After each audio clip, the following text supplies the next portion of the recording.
भगवत गीता के फ्लो को जानने का आज प्रयास करेंगे। भगवत गीता में 18 अध्याय हैं और अर्जुन और कृष्ण के बीच का कन्वर्सेशन है। भगवान कृष्ण ने 575 श्लोक बोले हैं, 83 श्लोक 83 श्लोक बोले हैं अर्जुन ने, 575 और 83 858।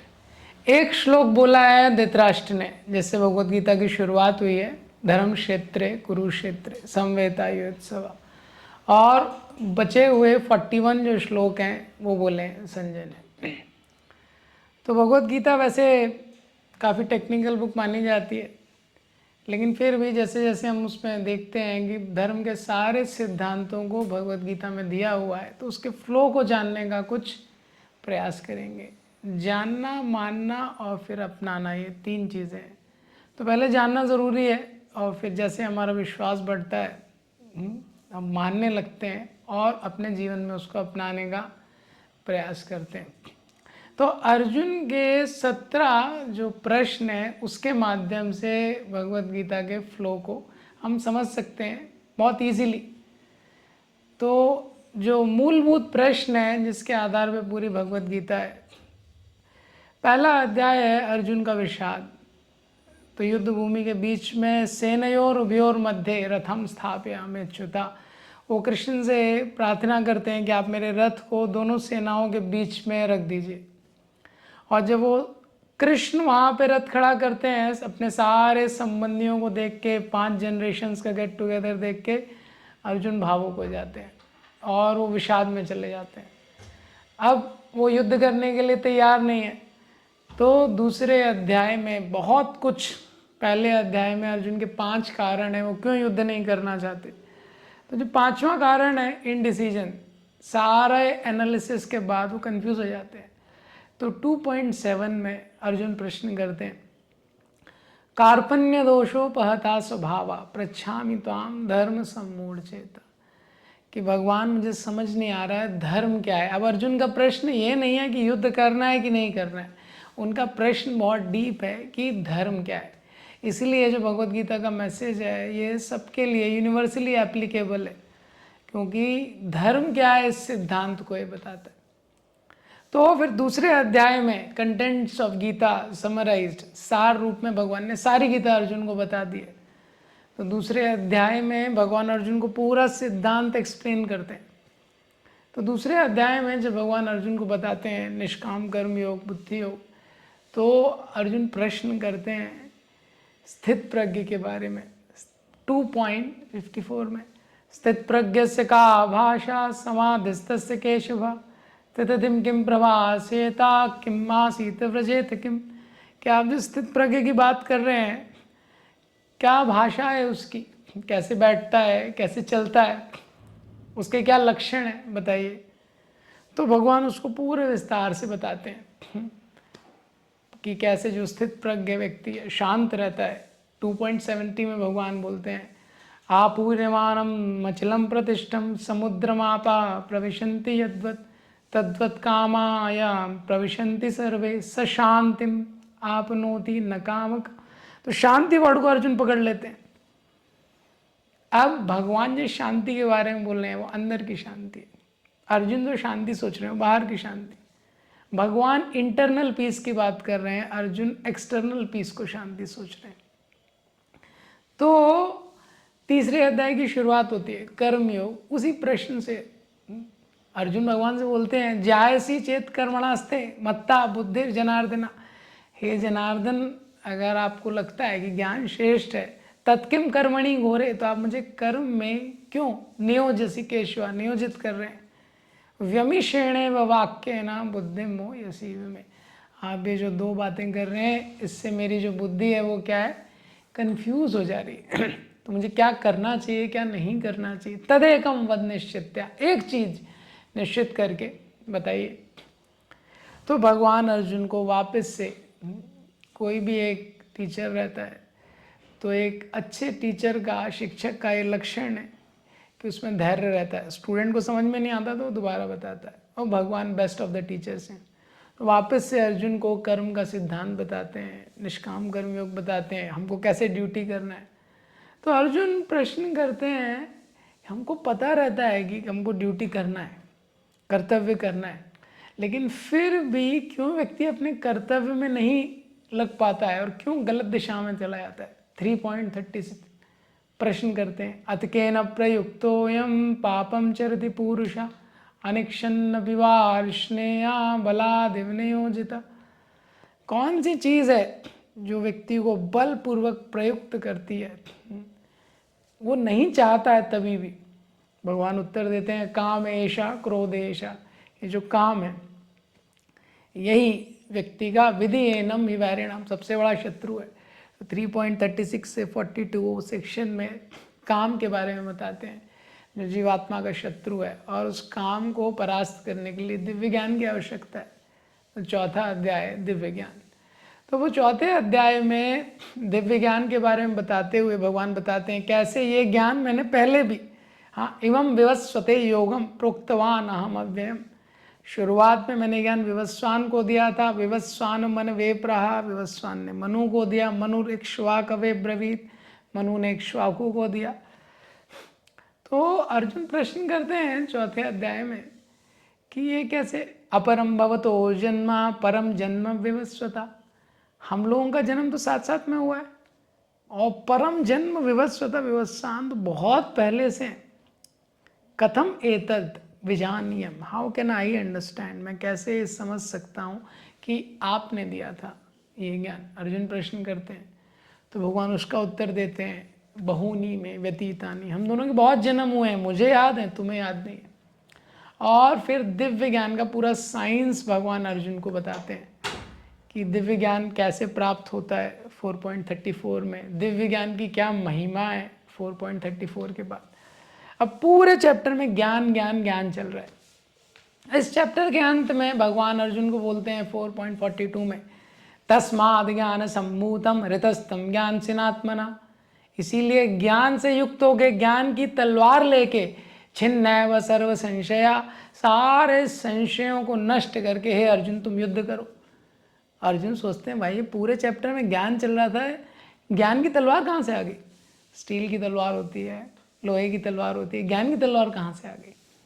तो 5.1 जो 5वां अध्याय है, action in Krishna consciousness, Krishna भावना भावित कर्म, तो वही तीसरा अध्याय भी कर्म हो गया, 5वां अध्याय भी, लेकिन 5वें अध्याय में और डीपर लेवल पे भगवान बता रहे हैं। तो 5.1 3.1 सेम है। 5वें अध्याय में वही प्रश्न अर्जुन करते हैं, संन्यासम कर्मणाम कृष्णा पुनर्योगम च संशसि। भगवान पहले आपने संन्यास के लिए बोला कि संन्यास अच्छा है, और वापस से आप मुझे अब युद्ध के लिए बोल रहे हैं। यत श्रेयम एतयोरेकम, श्रेयस्कर मेरे लिए क्या है एक चीज़, वो आप बताइए। तन्मे ब्रूहि सुनिश्चितम, सुनिश्चित करके बताइए। तो 5वें अध्याय में भगवान वापस से वो कॉन्सेप्ट बताते हैं। कभी कभी स्टूडेंट को समझ नहीं आता है, एक बार समझाएंगे, आप नहीं समझ में आएगा तो आपको और फिर डिटेल में समझाना पड़ता है। तो भगवान समझाते हैं, पूरे निष्काम कर्म योग का सिद्धांत बताते हैं ये। तो पूरा 5वां अध्याय 5.29 जो श्लोक है, तीसरे चौथे और 5वें अध्याय का पूरा सार है। उसके बाद भगवान बताते हैं जब व्यक्ति, तो ये निष्काम कर्म योग ज्ञान का सिद्धांत बताते हैं, क्योंकि काम तो सबको ही कर रहा है, क्रिया हर कोई कर रहा है, लेकिन कैसे उसको किया जाए निस्वार्थ भाव से, बिना फल से आसक्ति किए हुए, वो भगवान बताते हैं। और जब ऐसा करते हुए मन स्थिर हो जाता है, शांत हो जाता है, तब हम ध्यान कर सकते हैं। तो 6वां अध्याय ध्यान योग।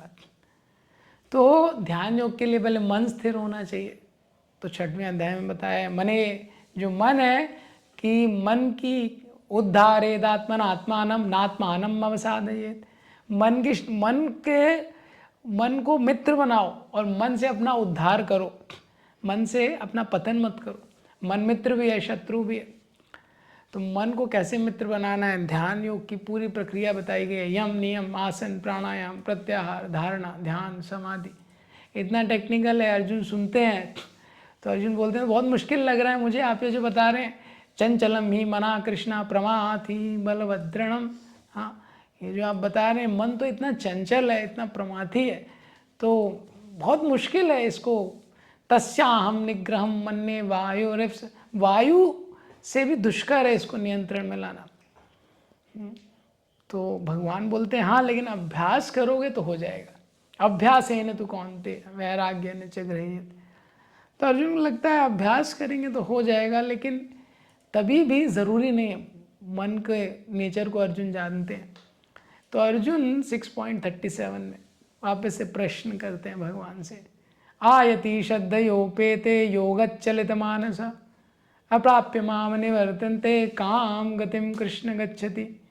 आयति श्रद्धयोपेते, कि भगवान अगर कोई व्यक्ति है आयति, वो यत्न करना स्टार्ट कर रहा है, शुरू में बहुत उत्साह था भक्ति करने का, श्रद्धा से स्टार्ट करता है, लेकिन मन को कंट्रोल नहीं कर पाता है पूरा। अप्राप्य माम समसिद्धि, और समसिद्धि सक्सेस को, हाँ जैसे रेस में होती है ना 100 मीटर रेस, फाइनल चीज़ को टच करना है, वो फाइनल तक नहीं पहुंच पाता है, काम उसकी क्या गति होगी, ऐसा ना हो जाए ना घर का ना घाट का, तो उसकी क्या गति होगी। तो भगवान एश्योरेंस देते हैं, अर्जुन को बताते हैं पार्थ नैवेह नामुत्रा विनाशस्तस्य विद्यते। हे पार्थ, पार्थ बहुत लविंग एड्रेस है, भगवान प्रेम से अर्जुन को पार्थ बनाते थे। कभी भी विनाश नहीं होता जो भक्ति में लगता है, कभी भी उसका विनाश नहीं होता है। नहीं कल्याण कृत कश्चित दुर्गतिम तात गच्छति, वो एक कल्याण के पथ पे लगा हुआ है, उसकी कभी दुर्गति नहीं हो सकती। और फिर पूरे 6वें अध्याय का भगवान एंड करते हैं, योगी नाम अपि सर्वेशाम, सारे योगियों में वो योगी श्रेष्ठ है जो श्रद्धा के साथ मेरा भजन करता है। और फिर 7वें अध्याय से ट्रांजिशन शुरू हो जाता है, भक्ति योग आ जाता है। अब भगवान भक्ति योग के बारे में बताने लगे, 6वें से 7वें अध्याय के बीच में कोई प्रश्न नहीं है, तो भगवान बता रहे हैं मई आसक्त मना पार्थ, मन मुझ में कैसे आसक्त करना है। तो 7वां अध्याय है भगवत ज्ञान, उसमें भगवान बताते हैं कैसे मुझ में मन आसक्त करना है। तो पूरे 7वें अध्याय के एंड में फिर भगवान 5-6 शब्दों का यूज़ करते हैं, आदि यज्ञ आदि देव, हाँ तो ये अभी तक भगवान ने यूज़ नहीं किया था। कई बार क्लास में कुछ क्वेश्चन पूछना पड़ता है, या तो आप कुछ ऐसी चीज़ बोलिए जो व्यक्ति ने कभी सुनी नहीं है तो जगेगा, क्योंकि लंबी क्लास से लोग सो जाते हैं, तो इसलिए भगवान कुछ नए शब्दों का यूज़ करते हैं देखने के लिए अर्जुन अटेंटिव है कि नहीं। तो जैसे ही वो शब्दों का यूज़ करते हैं तो 8वां अध्याय जो है भगवत प्राप्ति, उसकी शुरुआत होती है वो प्रश्नों से। अर्जुन बोलते हैं आपने क्या नए वर्ड्स यूज़ किए, तो डिक्शनरी में है नहीं मेरे। अर्जुन वाचा 8.1 किम तद ब्रह्म किम आध्यात्मम किम कर्म पुरुषोत्तम। ये अध्यात्म क्या होता है, कर्म क्या होता है, आदिभूतम च किम प्रोक्तम अधिदैवम तम उच्यते। अधिभूत क्या होता है, अधिदैव क्या होता है, अधियज्ञ क्या होता है। तो 8 प्रश्नों से 8वें अध्याय की शुरुआत होती है। उसमें से 7 प्रश्नों को भगवान शॉर्ट में आंसर कर देते हैं 2 ही श्लोकों में, और जो 8वां प्रश्न है कि मृत्यु के समय भगवान को कैसे याद करना है, वो 8वें अध्याय में बहुत डिटेल में बताया गया। वो सब बताने के बाद वापस से शुद्ध भक्ति की महिमा को स्थापित करते हैं।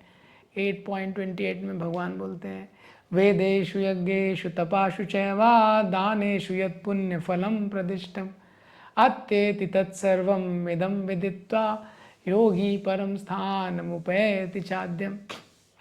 तो बोलते हैं कि वेद यज्ञ ये सारे जो फल हैं इसको सरपास कर जाता है वो व्यक्ति जो भक्ति में लगता है। तो अभी भगवान भक्ति योग के बारे में बता रहे हैं, तो भगवान के हृदय में बड़ी प्रसन्नता है। 8वें से 9वें अध्याय में भी कोई प्रश्न नहीं है। तो 9वें अध्याय की शुरुआत भी परम गुह्य ज्ञान, भगवान बताना शुरू कर देते हैं। इदम इदम तू ते गुह्यतरम प्रवक्ष्यामि अनुसूयवे, कि ये मैं तुमको बहुत गुह्य ज्ञान देने वाला हूँ। अनुसूयवे क्योंकि तुम में कोई द्वेष नहीं है। ज्ञान विज्ञान सहितम, ये जो ज्ञान है, ज्ञान और विज्ञान साथ में देने वाला हूँ। यद ज्ञात्वा मोक्ष से शुभात्, इसको जान के व्यक्ति सारी अशुभ चीज़ों से मुक्त हो जाता है। फिर 9वें अध्याय में भगवान वापस से 7th और 9th चैप्टर सिमिलर है। 7th और 9th चैप्टर भी बहुत सिमिलर है, ऑलमोस्ट वही सेक्शन है। भगवान का अचिंत कनेक्शन पूरे संसार के साथ, उसको बताते हैं, भक्ति की महिमा को बताते हैं, भक्ति की सिंप्लिसिटी को बताते हैं। 9वें अध्याय का भगवान एंड करते हैं मन मनाभव मद भक्तो मध्याजि माम नमस्कुरु, कि ये भगवत गीता के सार का सार है कि तुम अपना मन मुझ में लगाओ, मेरे भक्त बनो, हमेशा मन में मेरा चिंतन करो, मुझे वर्शिप करो, मुझे नमस्कार करो। तो फिर 10वां अध्याय शुरू होता है। 10वें अध्याय में फिर अर्जुन सोचते हैं कि भगवान बोल रहे हैं कि मेरे में मन लगाओ, तो अब मन कैसे लगाऊं मैं भगवान में, पता होना चाहिए। मन अगर भगवान में लगाना है तो कैसे भगवान में लगाना है। तो वो 10th अध्याय है विभूति योगा, जिसमें भगवान 80 उदाहरण देते हैं कि कैसे तुम मुझे संसार में देख सकते हो। तो अर्जुन भगवान से प्रश्न करते हैं, कथम विद्यम अहम योगिन तम सदा परिचिन्तयन् केषु केषु च भावेषु चिन्त्योऽसि भगवन् मया। कैसे भगवान मैं आपको याद कर सकता हूँ, कथम विद्यम अहम योगिन, कैसे मैं आपको याद कर सकता हूँ, केषु केषु च भावेषु, इस संसार में कैसे मैं आपको देख सकता हूँ। तो भगवान 80 उदाहरण देते हैं, तुम मुझे संसार में कैसे देख सकते हो। और वो उदाहरण देने के बाद एंड में फिर भगवान बोलते हैं कि अथवा बहुनेतेना किम ज्ञातेन तव अर्जुना। इतने सारे उदाहरणों की क्या जरूरत है। विष्टव्यम अहम इदम कृष्णम एकांशेन स्थितो जगत। इतना समझ लो, मैं अपने केवल एक अंश से पूरे ब्रह्मांड को, पूरी सृष्टि को, सृष्टि का मैं आधार हूँ, सबको मेंटेन करता हूँ मैं। By one fragment I pervade the entire universe. ये भगवान एसेंस में बताते हैं एंड में। तो जो 11वां अध्याय है जिसका नाम है विराट रूप, तो ये जो भगवान ने बोला है कि मैं एक अंश से सारी सृष्टि में व्याप्त हूँ, तो अर्जुन इसको देखना चाहते हैं। अभी तक ऑडियो सुना है, अब अर्जुन वीडियो देखना चाहते हैं। तो अर्जुन बोलते हैं जो आपने जो बोला है इसको थोड़ा दिखाइए। आपने मुझे बहुत कुछ बताया है, मद अनुग्रहाय ही भूतानाम। हाँ, आपने अनुग्रह करके मुझे बहुत ज्ञान दिया है। मोहोयम विगतो ममा, मेरा मोह चला गया है। हाँ, लेकिन मेरी इच्छा है कि आपने ये जो बताया है, द्रष्टुम इच्छामि, मैं देखना चाहता हूँ। रूपम ऐश्वरम, आपके रूप ऐश्वर्य को मैं देखना चाहता हूँ। तो 11वें अध्याय में भगवान दिखाते हैं, अर्जुन को दिखाते हैं अपना विशाल विराट रूप। तो विराट रूप का बहुत डिटेल में डिस्क्रिप्शन है। और 11वां अध्याय एक ऐसा अध्याय जिसमें अर्जुन भी प्रार्थनाएं ऑफर कर रहे हैं। तो विराट रूप तो दिखाते हैं भगवान, एडिशनल भी एक रूप अर्जुन को दिखा देते हैं, वो है काल रूप। तो जब काल रूप अर्जुन देखते हैं, लोग मर रहे हैं, सब लोग भगवान के मुंह में जा रहे हैं, तो उसको देख के अर्जुन डर जाते हैं। और अर्जुन प्रश्न करते हैं, एक और प्रश्न, आख्या ही मे को भगवान उग्र रूपो 11.31 में, कि हे प्रभु आप कौन है, क्या ये उग्र रूप है, कौन है आप और आपका क्या मिशन है। ये 2 प्रश्न करते हैं। भगवान उत्तर देते हैं, कालोस्मि लोकक्षय कृत प्रवर्धो, मैं काल हूँ, सबका विनाश करने के लिए आया हूँ। और 11वें अध्याय के अंत में जब अर्जुन इस काल रूप से बहुत डर जाते हैं, प्रार्थना करते हैं, आप मुझे अपना चतुर्भुज रूप दिखाइए। भगवान चतुर्भुज रूप दिखाते हैं, फिर द्विभुज रूप दिखाते हैं। और फिर 52 श्लोक में भगवान बोलते हैं, सुदुर्दर्शम इदम रूपम, ये जो मैंने तुमको जो रूप दिखाया है, जो 2 हैंडेड फॉर्म, ये जो 2 भुजाओं वाला, ये बहुत ही दुर्लभ है। हाँ, देवता भी इसकी आकांक्षा करते हैं इसको देखने की। तो अर्जुन 12वां अध्याय है भक्ति योग, जिसकी शुरुआत होती है अर्जुन के इस प्रश्न से कि ये जो यूनिवर्सल फॉर्म है इतना विशाल है, और जो 2 हैंडेड फॉर्म है वो तो छोटा सा है, लेकिन भगवान बोलते हैं ज़्यादा रेयर है। तो अर्जुन प्रश्न करते हैं 12वें अध्याय में, एवं सतत युक्ता ये भक्ता स्वं पर्युपासते ये चापि अक्षरम अव्यक्तम तेषाम के योग वित्तमा, कि हे भगवान तो कौन श्रेष्ठ है, जो आपके ब्रह्मज्योति की उपासना करते हैं, जो ऑल परवेडिंग है, हर जगह है, या जो आपके पर्सनल फॉर्म सगुण उपासक हैं, उनमें से कौन श्रेष्ठ है। तो भगवान दूसरे श्लोक में क्लियर आंसर दे देते हैं, मयि आवेश मनो ये माम, कि मन के श्रद्धयो पर्युपेतास्ते, जो श्रद्धा के साथ नित्य युक्ता उपासते, जो अपना मन मुझ में लगा के श्रद्धा के साथ मेरी उपासना करता है, समय युक्त तमो मता, वो सबसे उत्तम है। ये, और फिर उसका डिटेल बताते हैं कि निर्विशेष की उपासना, इम्पर्सनल की उपासना बहुत कठिन है, कि उसमें बहुत कष्ट है। और फिर 12वें अध्याय में भगवान का अकोमोडेटिव नेचर, भक्ति योग का, कोई भी किसी भी तरह से भगवान से कनेक्ट कर सकता है। Join the race from your place at your pace. और 12.13 से 20 में भक्त अष्टकम, जो भगवान को प्रिय है उसके बारे में बताते हैं 8 श्लोकों में कि ये व्यक्ति मुझे प्रिय है। तो लगभग जो भगवत गीता है वो यहाँ पे समाप्त हो गई है, क्योंकि यहाँ तक भगवान सब कुछ बता चुके हैं। तो जो 13वां अध्याय है वहाँ पे अर्जुन प्रश्न करते हैं, जो है नेचर एंजॉयर कॉन्शियसनेस, प्रकृति, पुरुष और चेतना।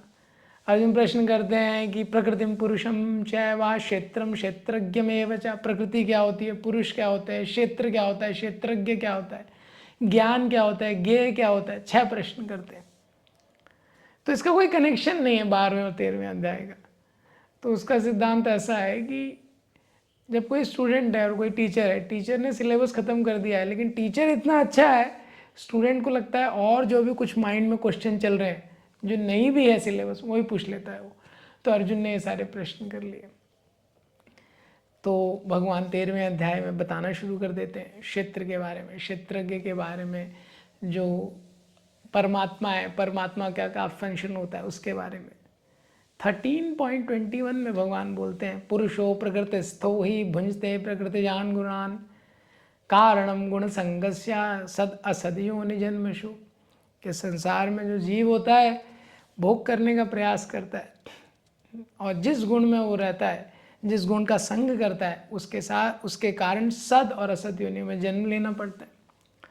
तो जो गुण है, 3 गुण है, इसकी गीता में कई जगह चर्चा हुई। 7.14 में भगवान ने बोला है दैवी ऐशा गुणमयी मम्मा यादुरत्या, ये जो आत्मा है ये गुणमयी है। तो त्रिभिर्गुणमयी भावे ए भी सर्वम इदम जगत, भगवान जब बताते हैं 7.8 से 11 में 14 उदाहरण देते हैं कैसे मैं, I am the essence of everything, संसार में जो भी सार है वो मैं हूँ। उसके बाद भगवान बोलते हैं कि त्रिभिर गुणमयी भावे, संसार में 3 गुणों में जो भी है सब मेरे, वो सब मैं हूँ, 3 गुणों के अंदर जो भी है। तो ये गुणों के बारे में, गुण से बहुत चीज़ें प्रभावित हो रही हैं।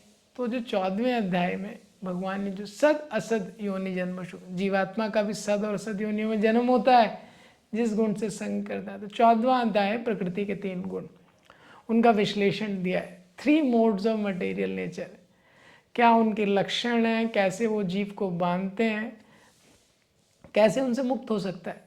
तो यहाँ पे भी अर्जुन जब 3 गुणों का विश्लेषण, उनके लक्षण सुनते हैं, तो 14वें अध्याय के 21वें श्लोक में अर्जुन वापस से प्रश्न करते हैं किम लिंग स्त्रीर्गुण रेतान अतीतो भवति प्रभु किम आचरा कथम चैताम 3 गुणान अधिवर्तते। ये भगवान, ये 3 गुणों से परे कैसे जाया जा सकता है, और जो व्यक्ति ये 3 गुणों के परे है उसके लक्षण क्या है। तो भगवान उसके लक्षण बताते हैं, और 14.26 में बताते हैं परे जाने का वही तरीका है, मम चायो वे विचारेणा भक्ति योगी न सेवते। पूरी भगवत गीता में बहुत सारी चीज़ें बताने के बाद भगवान रिपीटेडली बार बार ये स्थापित करते हैं कि भक्ति योग जो है वही एक तरीका है जिससे व्यक्ति सर्वश्रेष्ठ लक्ष्य को प्राप्त कर सकता है, 3 गुणों से मुक्त हो सकता है, संसार के बंधन से मुक्त हो सकता है। फिर 15वां अध्याय जो है पुरुषोत्तम योगा, उसमें इस संसार को भगवान वापस से बता रहे हैं भौतिक जगत के बारे में, जिसमें व्यक्ति बंधा हुआ है 3 गुणों में। एक दूसरी एनालॉजी से, अपसाइड डाउन ट्री, एक ऐसा वृक्ष जिसकी जड़ें ऊपर हैं, शाखाएं नीचे हैं। ऊर्ध्वमूलम अधा शाखम अश्वत्थम प्राहुरव्ययम। तो ऐसा ये वृक्ष है, जड़ें ऊपर हैं, शाखाएं नीचे हैं, और इस वृक्ष का पूरा डिटेल है। शाखाएं क्या हैं, इसकी जड़ें क्या हैं, इसके पत्ते क्या हैं, इसके फल क्या हैं। तो इस वृक्ष में 2 तरह के फल होते हैं। वो फल 16वें अध्याय में बताए हैं, दैवी और आसुरी संपदा, डिवाइन एंड डेमोनिक क्वालिटीज, वो 16वां अध्याय है। तो 3 ही श्लोक में दैवी गुणों के बारे में बताया है। उसके बाद बाकी अध्याय क्या है, आसुरी गुणों के बारे में। तो सार रूप में देवता मतलब दैवी गुण मतलब जो भगवान जो विश्वास करता है, शास्त्रों के सिद्धांत पे विश्वास करता है। असुर मतलब वो शास्त्र के सिद्धांत पे विश्वास नहीं करता। तो ये तो ब्लैक एंड वाइट हो गया, लेकिन ज़्यादातर जो ज़िंदगी है वो शेड्स ऑफ ग्रे में रहती है।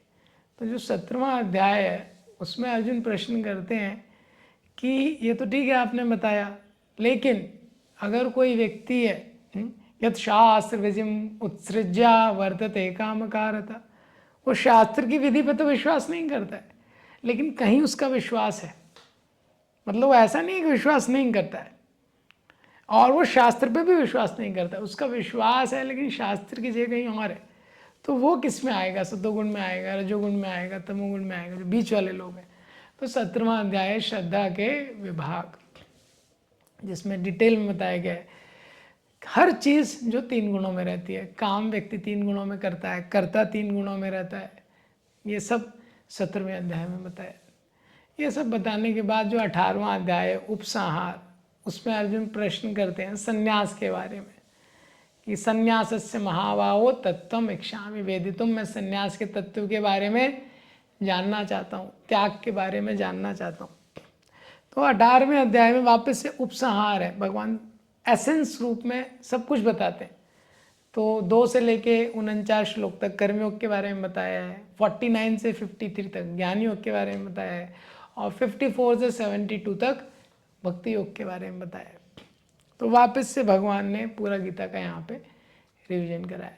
तो इस प्रकार से अर्जुन ने 17 प्रश्नों के द्वारा 18 अध्याय में पूरा गीता का ज्ञान हम देखते हैं। हरे कृष्ण।